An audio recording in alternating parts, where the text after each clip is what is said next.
La psicoterapia cognitivo-conductual o TCC es un modelo de tratamiento psicológico que se forma a través de la unión de la psicología cognitiva y conductista. De ahí que se distinga por evaluar de manera objetiva los procesos mentales que se dan en terapia, actuando sobre el comportamiento y los esquemas cognitivos. Se basa por un lado en conceptos de psicología conductual, por ejemplo, la práctica como proceso de aprendizaje, los hábitos disfuncionales o su metodología fundamentada en el método científico.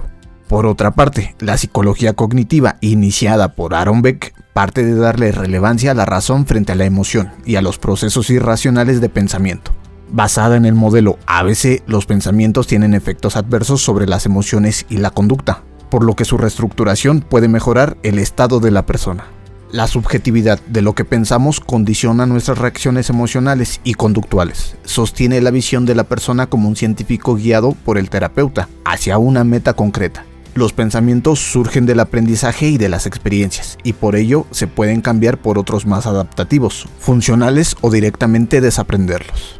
Bienvenidos a su canal Aprendamos Psicología. En esta ocasión veremos las ventajas de la terapia cognitivo-conductual. ¿Listos? Aquí vamos. Número 1. Características únicas. Las características propias de este tipo de terapia y en concreto los modelos en que está basada le dan una ventaja frente a otras terapias, pues tiene una estructura muy sistematizada de actuación comenzando con un análisis funcional de la conducta, donde el terapeuta observa cuáles son las condiciones y o factores del origen y mantenimiento de la relación entre pensamientos irracionales y las conductas no adaptativas.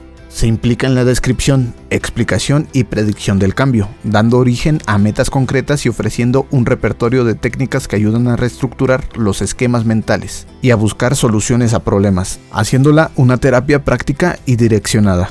Es la psicoterapia más estructurada, orientada a atacar al síntoma de manera más directa, delimitando un tiempo o un número de sesiones de tratamiento, lo que puede variar dependiendo de la gravedad mediante la modificación de las cogniciones distorsionadas sujetas a la comprobación empírica de hipótesis. En el proceso de evaluación y recaudación de información se observa el pasado para dar sentido al origen del pensamiento desadaptativo, pero no se enfoca el tratamiento en ese momento, sino en las dificultades de hoy y en los factores que lo mantienen.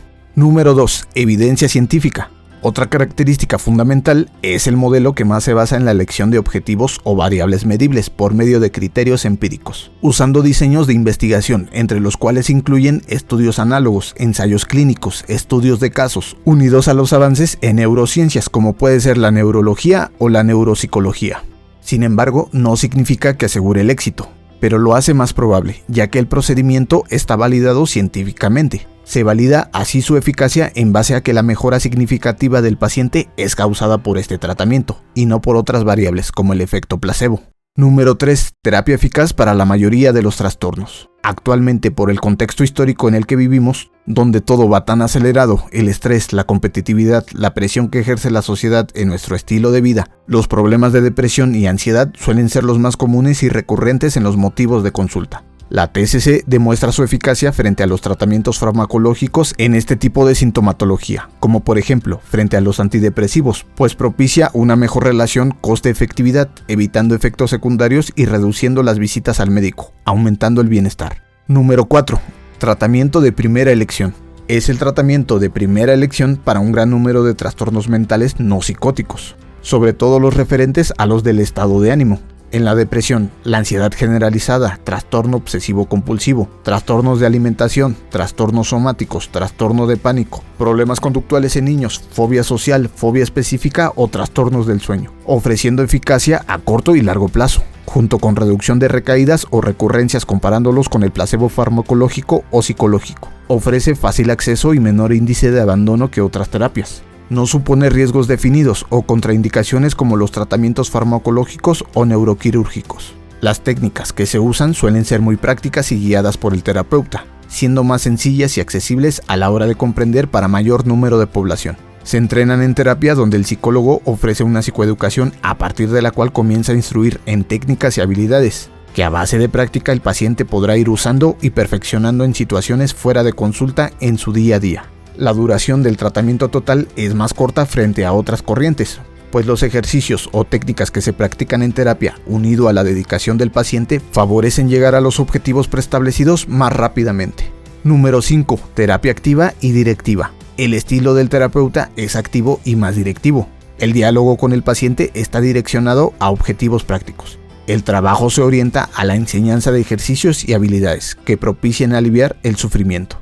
Es una terapia con alta aceptabilidad entre los pacientes y clientes, ya que se encuentra más afianzado en la sanidad pública. El precio total de la terapia en consulta privada suele ser más económico que otras terapias, apoyado porque el total de sesiones es menor, permitiendo llegar a mayor población como son las personas con menos recursos o con menos tiempo para dedicar a la terapia. Número 6. Pacientes que más se benefician. Funciona mejor para personas que necesitan una guía y un programa de trabajo estructurados, de mente más orientada a lo racional, en base a tareas, registros, propiciando una sistematización del trabajo a realizar por el paciente. Beneficia a las personas con menos capacidad de introyección, imaginación o uso del lenguaje simbólico.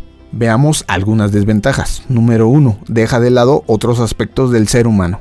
Otro tipo de corrientes como las de tipo humanista se enfocan en un trabajo más centrado en la experiencia de las emociones y no tanto en la relación pensamiento-conducta. Son más vivenciales y existenciales y se valora el estado subjetivo. Centrarse en la cognición y en su modificación construye una estructura de trabajo que puede dejar de lado esa parte existencial, espiritual o del inconsciente de la persona. Número 2. Demasiada atención en el pensamiento consciente. El paciente o cliente puede sentirse mejor sin necesidad de abordar el pensamiento directamente, enfocándolo no como un intento de atacar o modificar el síntoma, sino de alejarse y observarlo con perspectiva, conectando y explorando con las emociones que se mueven dentro, como hace el mindfulness.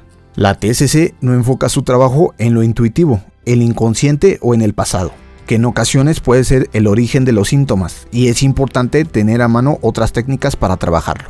Si te interesa saber más acerca de terapia cognitivo-conductual, ve el siguiente video. Recuerda suscribirte y activar la campana de notificaciones.